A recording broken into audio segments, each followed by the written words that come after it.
Hello, everybody. I'm just going to let everybody trickle in and connect.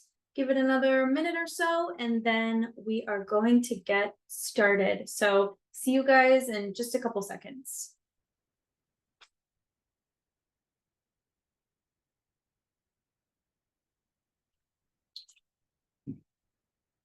Okay. It's looking like we are all mostly connected.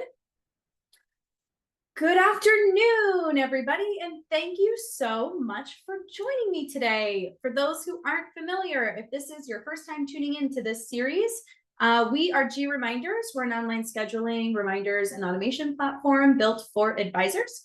Our main goals are to limit human error, streamline and increase productivity, and of course, reduce no-shows in your practice. My name is Ziara Burkett. I am the Partner Relationship Manager with GReminders. A little background on me, I also come from the financial services industry. I was a marketing director for an advisory for a number of years, so I'm really familiar with all of the pain points that come along with scheduling and follow-up. I have built many advisory CRM databases across multiple platforms like Redtail and Wealthbox, really just helping advisors to keep clean data within their CRM and organize their operational processes along the way. All righty, drum roll, please. We're finally here. The long-awaited and highly anticipated part 3 of our Advisor Best Practice series, customization. Today, we're going to be getting really personal. I want you to be thinking of all the things we've talked about leading up to now. So hopefully you've started the process of whiteboarding out those meeting processes, putting together a rough draft of what your company's voice is for our reminders. So we are consistent and we are conveying the message that we want our firm to send. I'm assuming we have integrated our CRM and other platforms that we've talked about to make our build-outs easier and really work for us. All of these things should be in the front of your mind today as we walk through the customization of our platform, because this final piece of our 3-part series is where we'll see a lot of those processes and company messaging come to life. So this is where we're going to learn more about mapping information to your CRM and use our CRM criteria to send large lists appointment requests. That's going to be our client automation. We're going to learn how we want to route prospects to clients and, route prospects to clients and clients to advisors. Oh my gosh, hopefully that's not how the rest of this webinar is going to go. I'm already getting tongue-tied. I think I'm just so excited. At the end, if we've got some time, I will also show you around a few of the organizational settings that are kind of applicable when it comes to customization. So with that, jumping right in, let's talk about custom variables. So I'm just going to run through what they are here in the deck, but I think it's easier to show these and how they work when we're in the platform. So I'll jump over pretty quickly here as I'm actually talking about them to show you how to set them up. I've got a few pretty good examples. Also, for those that are new and this is the first time you're viewing this, the deck is going to be, it's a lot of information I'm throwing at you. Don't feel like you need to consume it all right now in this webinar. This is just a way to keep me honest, but I really wanted to create something that could be a resource to you post-webinar, since this is a best practice series. I didn't want to just show you pictures and you listen to me talk, because not everybody learns that way. So this is actually going to be sent out when I send the replay out. So don't look at this, think, oh my gosh, don't try to consume all of it. It's not very digestible in that way, I know, but I'm going to be talking about everything that's on here. Also, a small nuance that's different with this deck than the others. I have included some articles that are written by me or others within the company that I think are pertinent to each part of this, since this webinar is, we're going to get really granular and there's a lot of information that I'm going to try and pack into here. And I realize some of that is going to get lost. It's not a big deal, but I did want to include, so you'll see kind of down here on each of the slides that there are applicable decks or applicable articles for you to reference later. You just copy and paste them into your browser so that way you can have access to those. Also, please don't hesitate to put questions in the Q&A. Now is the time to ask. Okay, so custom variables are ways to provide a centralized location for modifying and managing the properties of form questions for our event types, right? Different areas in our event types, company, team, and individual users by allowing these properties to be seamlessly integrated into reminder templates, event type titles, the descriptions, locations, event invitations, things like that. So these streamline the process of customizing and personalizing communication with clients. So we're going to ensure that the information remains consistent and up to date across the platform, and this is how we're going to do it. The idea here is the DRY principle. Don't repeat yourself. We want one location where we can make an organizational wide change to, rather than going into each individual event type on each user profile and editing each event question. So you have 4 different ways in GReminders to template information and utilize variables. This is the event level, which we kind of talked about in our first part. Whenever we walked through how to build out an event, I kind of touched on variables there in our form questions, but there's a couple different places on the event type that variables can live. So I'm excited to show you those.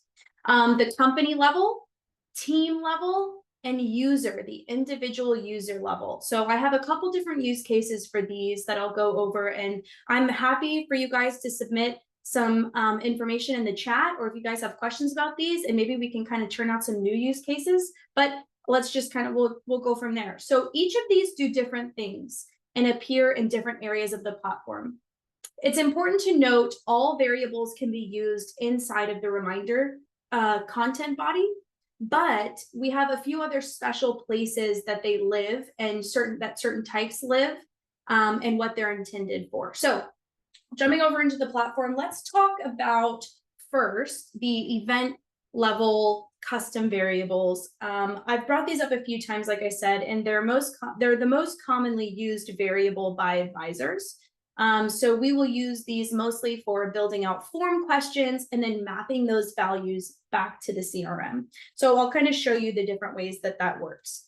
So first things first, when we are in our platform, you're going to navigate over to organizational settings and find custom questions. This is where all of your custom variables are going to live for events, company, team, and user. So I think it's a bit straightforward. And in this particular instance, I'm just going to show you how to set it up.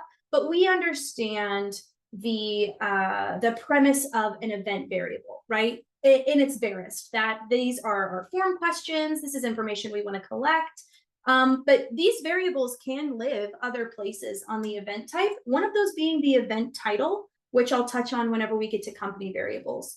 But same thing, we also are able to use variables in the location section. I don't know if you guys noticed in the first part, whenever I click the drop down, that that's actually an option. So for event custom questions, we have a myriad here. And whenever I talked in the first and second part about signing up for a trial, and if you were to do that today, you'd get a series of templates already built into GReminders. Well, something that you also get is custom questions. So I actually loaded in just a buku amount of custom event questions that I see typically used by advisors. So things like account types, annual review account changes. I can show you what these look like.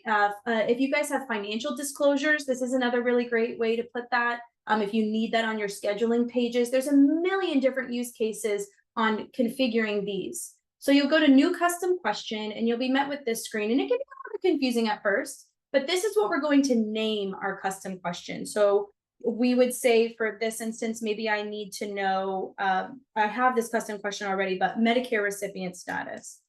Medicare, or maybe we'll just call it Medicare. I'll know what that means. And then the question is, are you a Medicare recipient? Question mark. My tooltip, so this is, I'm sure you guys have probably seen this in GReminders and other places, but if you see that little question mark, you can hover over it and it gives you just a little tool tip. You can kind of do the same thing for your clients. So if they're not sure what that is, maybe you define, what a Medicare recipient is, or are they over the age? They have to be over the age of, 65 or something to be a Medicare recipient. They have to be retired. And then you have a bunch of different data types. So For this instance, I want to do radio dial buttons, meaning a yes or a no. So I can do a checkbox, I can do a toggle, I can do radio buttons, drop downs. So for this instance, maybe I want to say, yes, I'm collecting Medicare, or I'm a Medicare recipient, or no, and then save. And so I think I probably have 2 of these because I had another one. Okay, perfect. So now my variable is listed here. Now, a couple of things. If I were to go back into this, if I need to edit it, you'll see right here, variable. So now I have the variable. I can just copy it. And then if I want to apply this to an event type, which initial consultation seems applicable, I probably already have the Medicare recipient question here to begin with. Oh, I'll need to go in the template. But you'll see, let me bring it to the template. That way we can actually talk about this. I'll go to my initial consultation template. I'll scroll down to my form question. Let's just get rid of my, it must be my post. Here we go. We can get rid of it here because we want to do the new one. Now I'll go to add a question and I'll select from a pre-existing question. And then I'll find my new Medicare. And then there it is. Little quick tidbit, remember you can reorganize these really easily. So even though it put it all the way down here, it can be brought back up if I'm moving them around. Everything here is just drag and drop. Now, whenever we talk about mapping these event variables to our CRM, if you remember in part 2, in our integrations, here in our CRM integration, you have the ability down at the bottom to map your fields. So I'll just go over this one more time. But the GReminders field name, if you look here, you'll find Medicare. So that's where that is populating from when we created in the custom question. It's now called Medicare in GReminders. And if I had that here, which I have a Social Security in GReminders, and so I have a Social Security UDF in Redtail, I can now map these.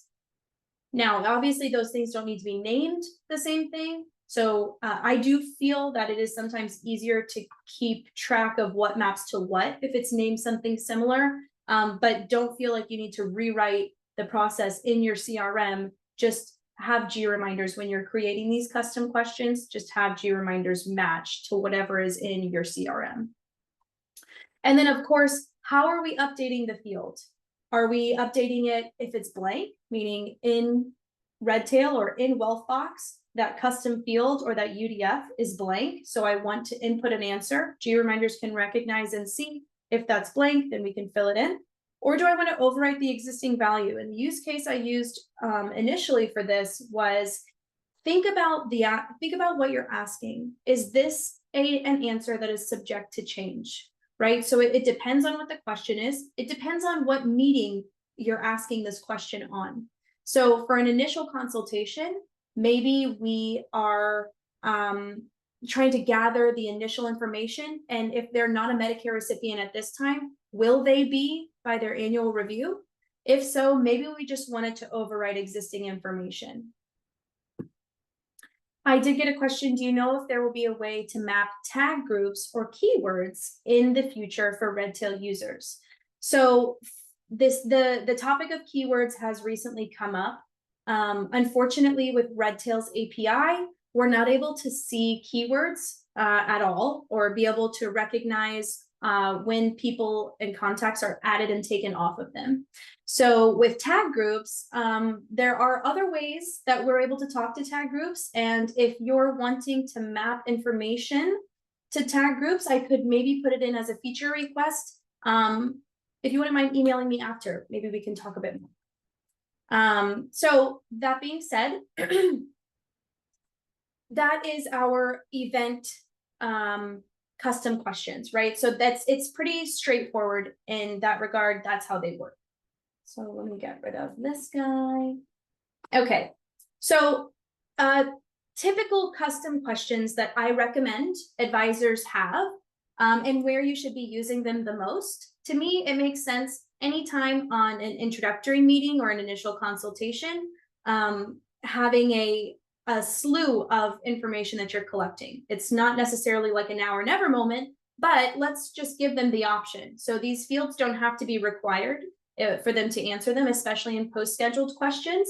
But maybe it's things like, how do they prefer their coffee? What is their favorite drink? Do they have any hobbies? I know plenty of advisories that utilize people's hobbies or what they do on the weekends or what's their favorite activity to then create marketing materials to, tailor to their clients or even to prospects. So any information is good information as long as we are reporting it and inputting it into our CRM correctly and cleanly, right? So otherwise, it's just what's the point of having the information if we can't report on it and we can't pull it? So that being said, I want to know, how do they prefer to sign documents, right? I want to know what's their favorite snack, the Social Security, what is their veteran status? What is their marital status? Things like this are important questions to ask and template within GReminders. So that way in other event types, you can also ask those questions. That way you're not having to retype that question every single time. And that way we can map it, because we're not able to map those one-off questions. We won't be able to see those. You have to template them in this way in order for us to be able to map them how you want.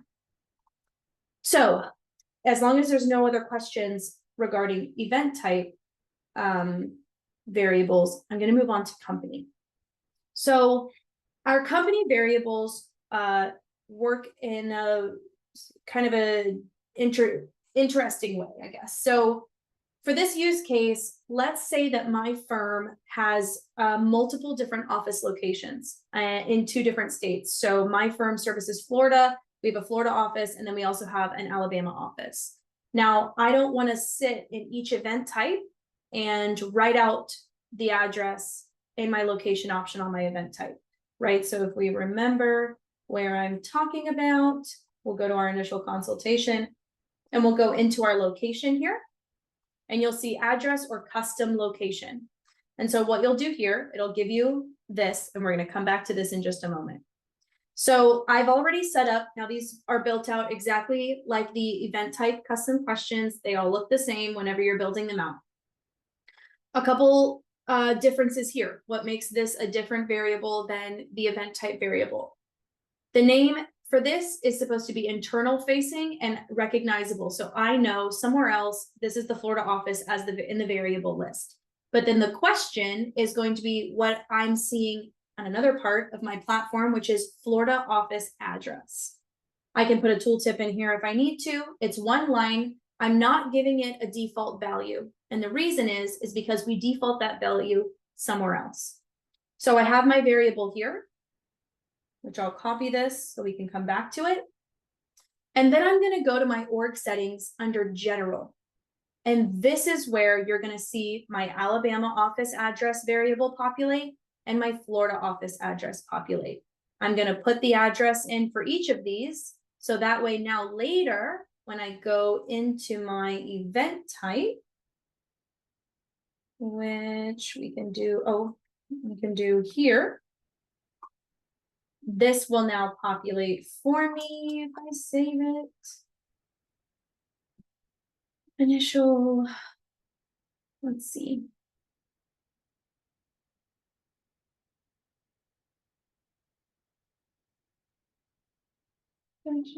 My location, I didn't offer another location option, so we don't see it, which is hilarious. Okay, hang on. Let's also let's offer, like, I don't know if I have my Google Meet. Yeah, perfect. Let's try that. Let's see what that does.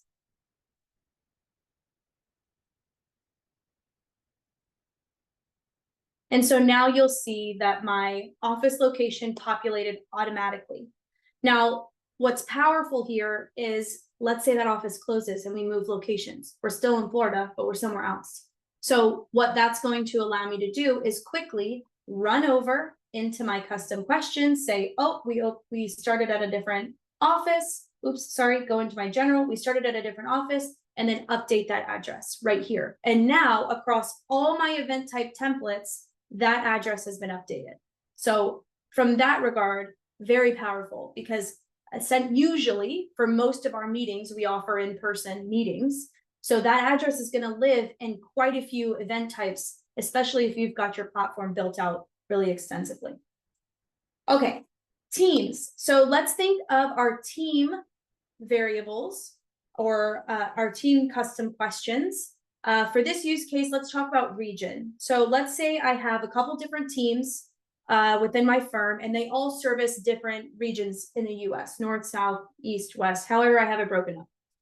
Again, these are the same whenever we're building them out. The only difference is I changed the data type and I made them radio buttons. So I have the north region, the northern region, and the southern region.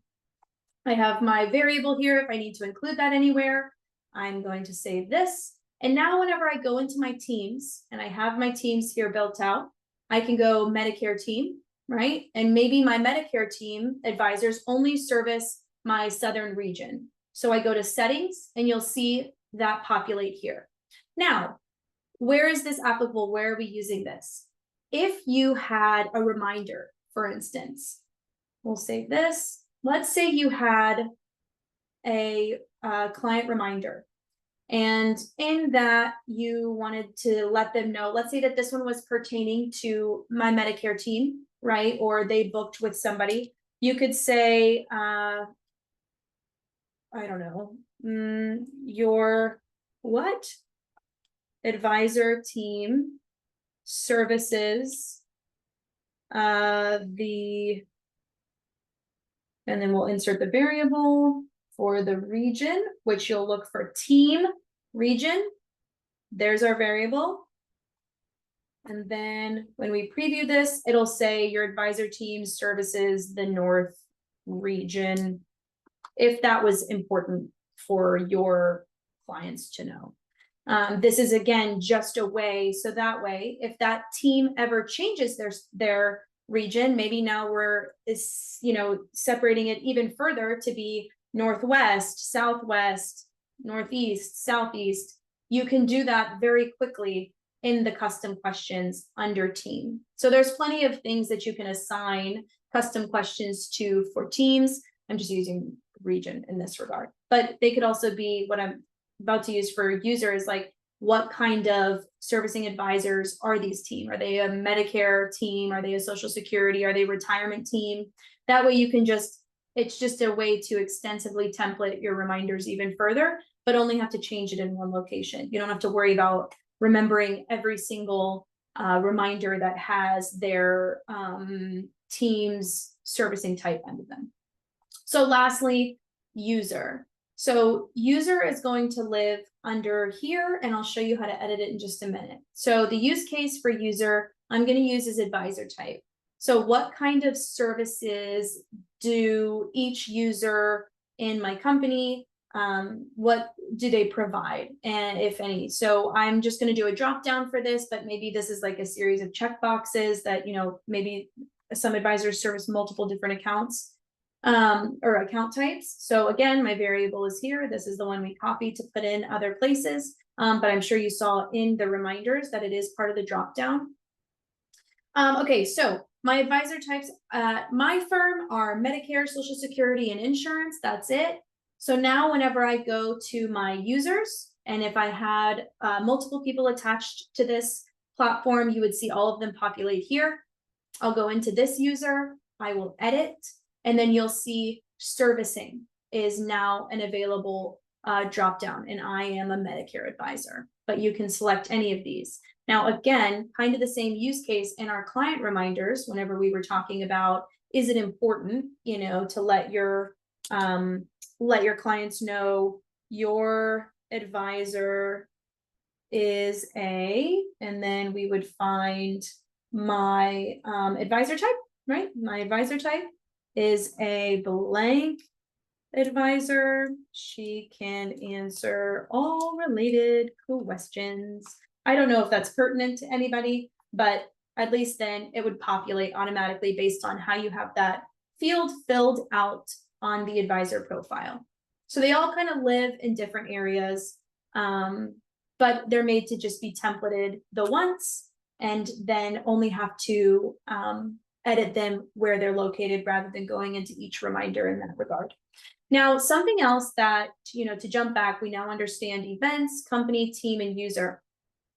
Another little neat place that I like to talk about address specifically is you can actually put these addresses in the title of your events as the variable. So if you click into here and we copy this variable, and then we go to an event type, if I were to go in here, I could put the variable right into this right here.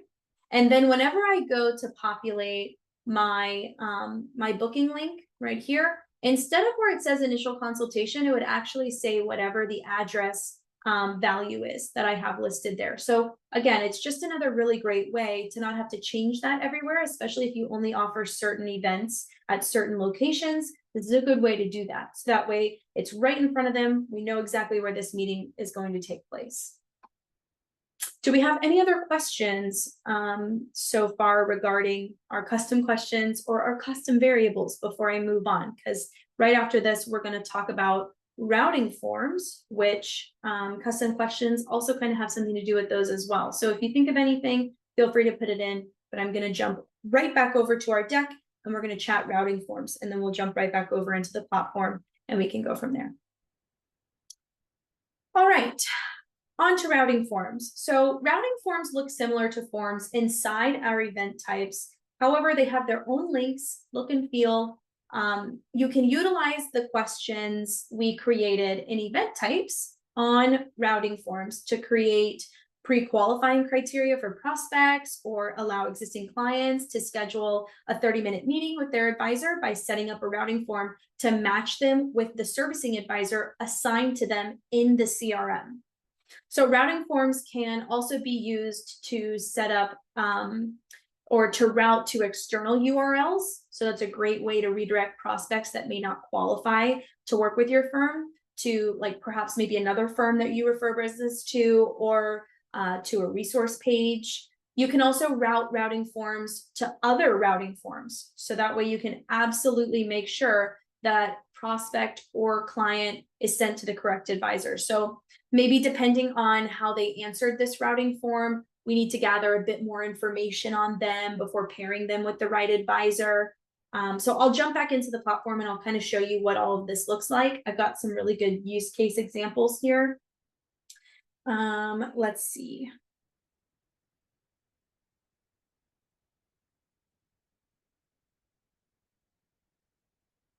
Okay, so under management, you're going to see routing. Now, for the first case here, let's do kind of a bigger one.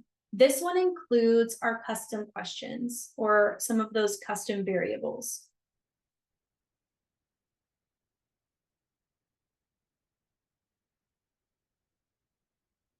All right. So whenever we're setting up a new routing form, we have an internal name and an internal description. This is really good from an admin level, just so you can know exactly what this routing form is for. But then you have the client-facing side of a routing form, and I'll show you what that looks like in just a minute. It looks very similar to a scheduling form. Okay, and now what do we want to see on our routing form? Now, something to note, typically you're going to always want the email address to be listed on as a field in your routing form, because that's how we match it in the CRM. I did see a question come in. Give me 1 second. If we have a lead advisor and an associate advisor that needs to be tagged as a participant in Redtail, is there a way to use the custom questions to automatically add the correct associate advisor to the lead advisor's events in Redtail as a participant?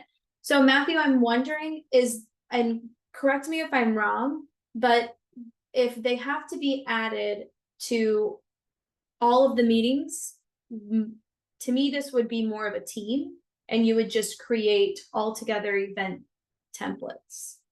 Let me know if that answered your question, because I might be misunderstanding, because that way both advisors would be on that meeting. And if you guys want, I'm happy to show you kind of what that looks like whenever we build out event types. Let's see. We don't want the team because it would mess up the ability or the availability of the lead advisor's meeting.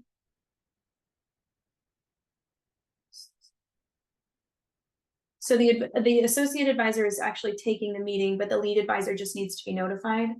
Let's talk about this. I need to know a little bit more about how you guys are set up.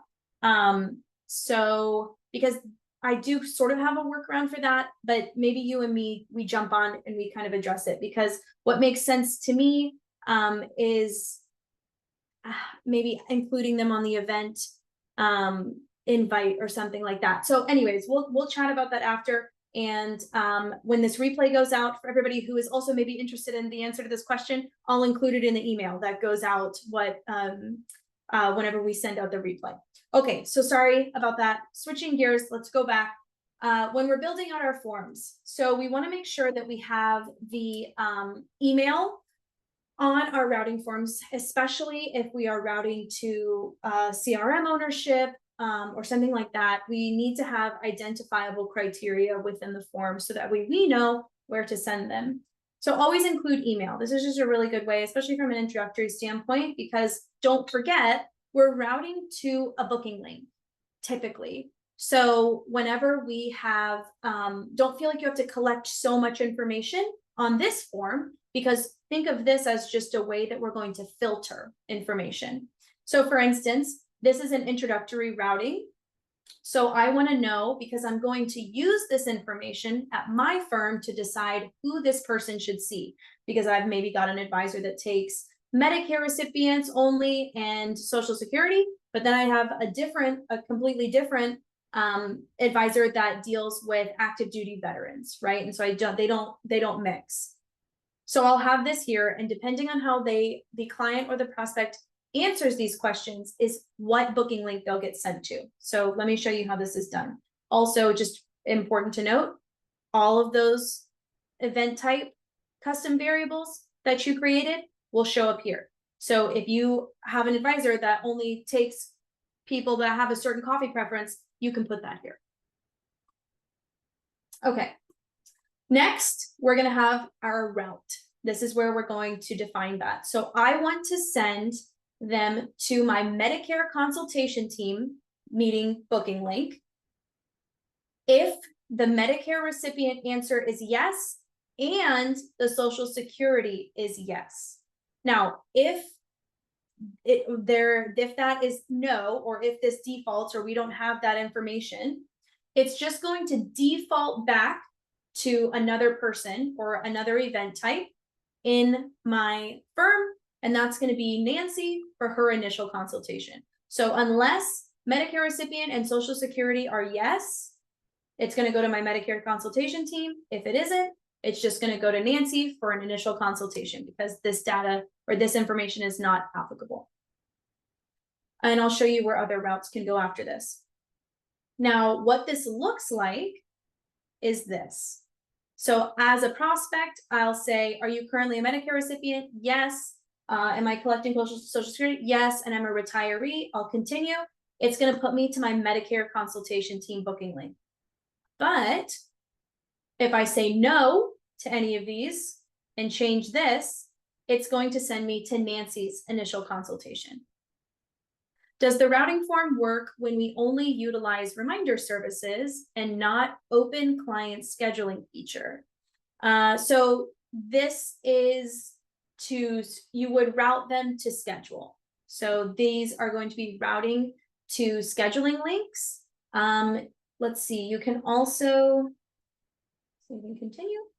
We can also route to an external URL. So if you're not using scheduling, but maybe you want to put them to another web page, you can do that here. So I guess that's sort of the way that it would be not applicable to scheduling. You could just route them to an external URL if you were only using it for the reminder services. I hope that answers your question.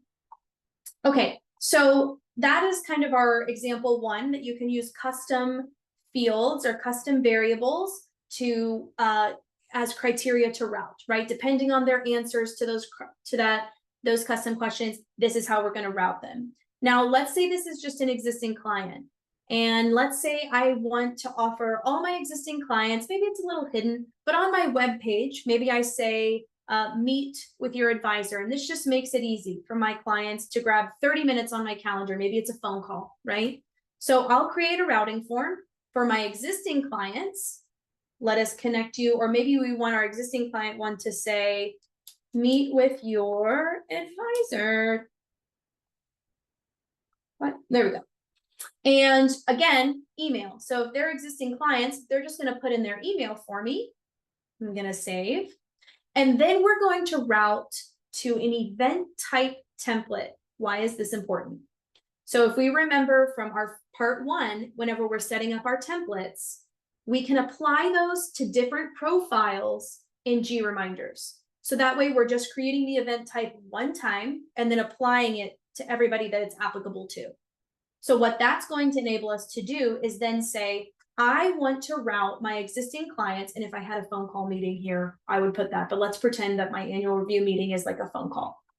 It's just a little phone call meeting. I want to send them to my phone call meeting based on Redtail's servicing advisor field, or in Wolfbox, their custom role. So in Redtail, for instance, I'm going to match with the email on the contact card with the ownership field servicing advisor. So what that means is GReminders is going to go look at John Smith's account because he put in johnsmith@gmail.com. We're going to see Nancy is associated with John's account. So we're going to send Nancy's phone call meeting link. We're going to send them right to Nancy's phone call booking page. Now, let's say this person is on our website. They put in their email and there's nothing in our CRM for this person. What that would tell me is this person is a prospect, or they put their email in incorrectly. But let's say they're a prospect. So what I have down here, if there's no route, meaning in the CRM, I didn't find anybody with that email and they didn't have a servicing advisor attached to them, I want to route back to my introductory routing form. So let me show you what this looks like.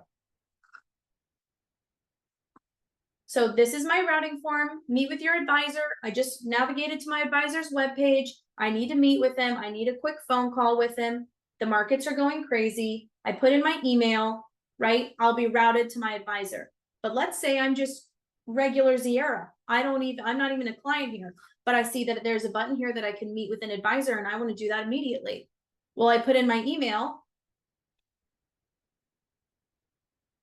and it routed me back to my introductory. So you didn't even get to see that we don't recognize who you are. It just brings me right to, let's find the right expert for your team. Can you answer some of these questions for me? And then I say, yep, my name's Sierra, continue. And then I'm meeting with Nancy for an initial consultation.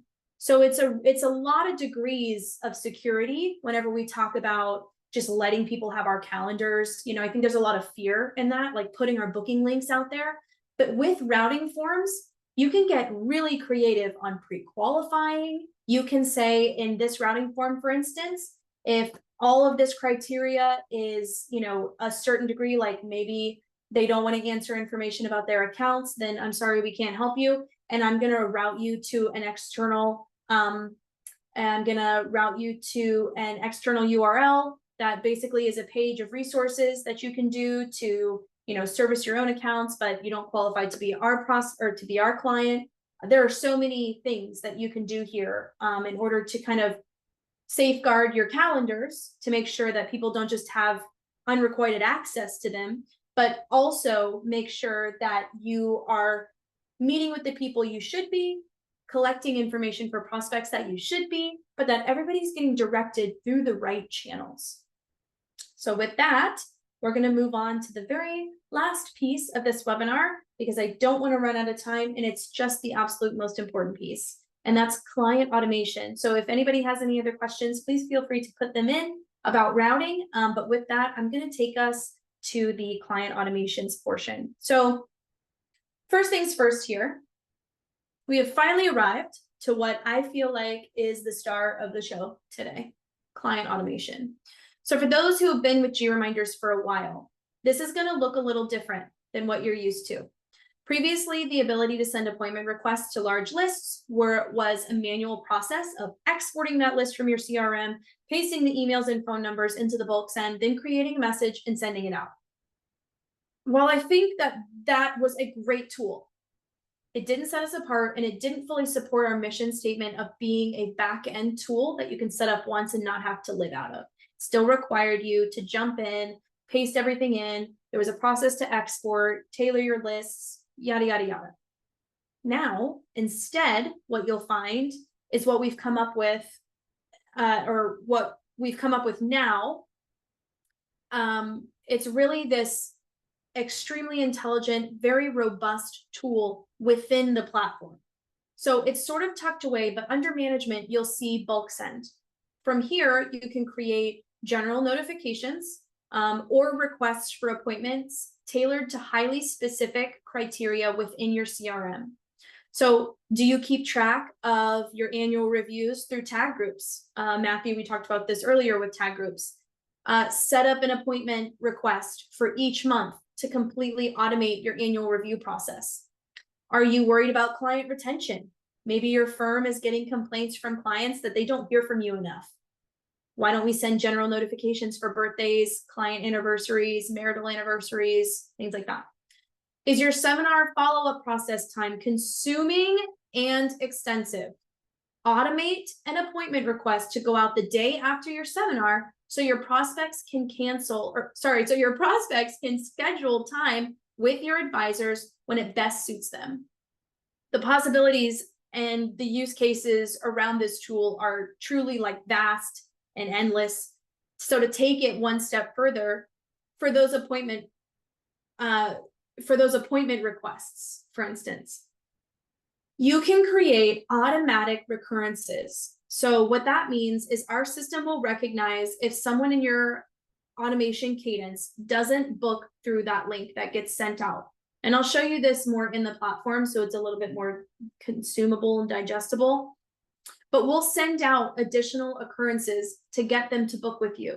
So we'll recognize that they haven't booked yet. And depending on the parameters that you set, we'll kind of do the rest on touching them until they book. So again, let me go into the platform and really show you how this actually works. So again, under management, you'll go to bulk send. And in here, let's just create a new one.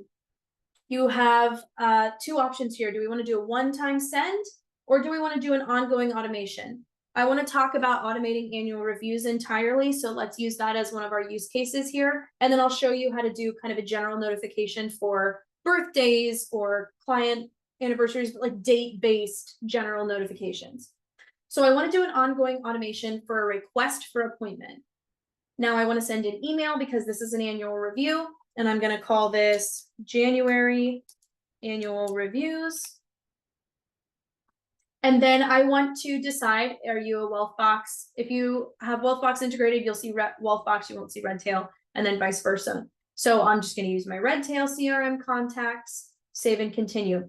Really quick, because this reminds me of what we talked about in part one. I want everybody to remember in integrations, really quick, when you go into integrations and we have that sync contacts right here, make sure that this is toggled on so that way you have the option to set up your Redtail CRM contacts. That way we know what to look for these bulk sends. So again, integrations, CRM integration, scroll down till you see sync contacts and then sync those. And we want to stick with the primary contact owner as servicing advisor. If that's how you guys are categorizing who owns, that's really important. This is one of the most important steps, is making sure that you have whoever the owner of the contact is listed here, because that's how we're going to send out any requests for appointments on like booking links and that sort of thing. Okay. So for January annual reviews, I want to send every 12 months on the first Monday at 8 a.m. And I want the very first one to be in December of 2024, right? Because I want to, this is my annual review scheduling prep process. So typically what you should be doing is exporting a list of all of your annual reviews for the next month, having that list, calling all of your annual reviews to schedule them, or sending emails, whatever your cadence is. But no matter what, usually you do that a few weeks before the month that they're supposed to come in, right? So what I want to do is the month prior, on the first Monday of that month at 8 a.m., I want to send them an email that says, hey, it's time to book your annual review. So I use in my firm tag groups to track who my annual reviews or when my annual reviews are. So that means that I have 12 different tag groups, all for each month. Each one is labeled annual review January, AR February, AR March, and so on. And so I'll say tag group includes January annual review. So that means every contact that's in this tag group is going to receive this email every 12 months on the first Monday, starting in December. So that way they can book their January annual review. All right, this is where it gets, this is very important. The contact owner is the servicing advisor. The event type template, because it needs to be a template, remember, because we are looking at the CRM to see who the servicing advisor is. And then we're going to match that to the advisor in GReminders that has an annual review booking link. So I'll put my annual review. And then if there is no owner, I need to have a fallback. So if there is no owner for that, maybe I need to send them to another event type for somebody.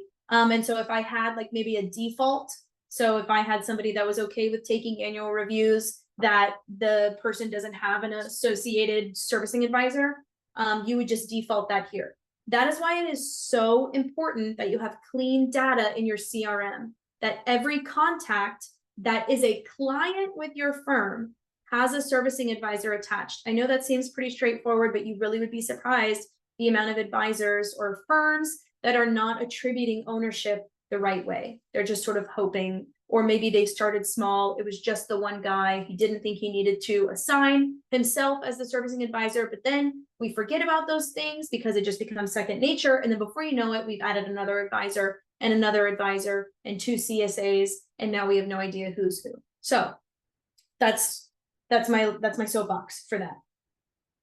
Now, same way that we map out or build out our reminder templates, we're going to do so with our content body here. So this is, it's time for our event type name variable. Remember that this is a list you can grab. You can input all of this information here. And then this is going to be the variable for that link. This is how you're going to be able to send that annual review link that we pulled up here for that advisor. So this is what that email is going to look like when it goes out to your clients. Hi, Mary, it's time for your initial intro meeting, right? Because this is just an example. Can you please select a time and date that's convenient for you? You click the example. And then lastly here are the continued automations. So best practice for annual review. Whenever I was doing it, I was making that initial call on Monday. If I didn't get anybody, I'm setting myself an activity in the CRM to call them again the next day, and then the next day, and then the next day for a week. And then I'm sending an email. Maybe there's a couple emails peppered into there until eventually I'm like, okay, I'll pull them with the next month, or I guess we'll see them next year, or I'll wait until they call me. So for an annual review, what I suggest is every 1 day up to 4 times. So that way by Friday, that's the end of the cadence. And then you'll know, oh, this went out for a week. This person still didn't schedule. I need to call them to make sure that they get in for their annual review. You can completely automate your annual review process. You'll just set this up for each month of your annual reviews 1 time, and then you'll be able to, you'll never have to call really until you're just looking in. Your process then goes from making all of the calls to then just looking at who booked and who didn't. So it's pretty powerful in that way. And the easiest way to do this whenever you're setting up your annual reviews for a month-by-month basis is to just clone the previous bulk send and then just changing the month there at the top. So that way it's always the same. Okay. Other really great use cases for bulk sends are whenever we're doing maybe an ongoing automation for a general notification and we want to send them a text message from our CRM contacts. Oops. And let's call this happy birthday.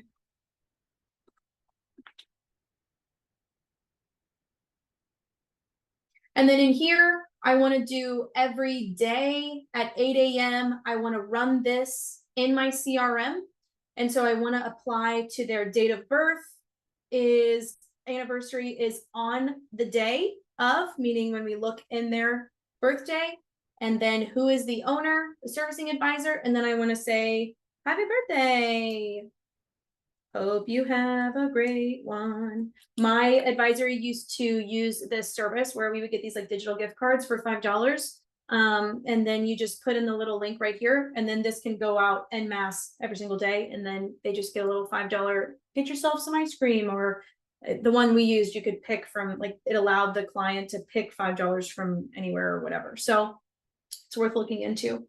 But with that, I realize we are almost at time.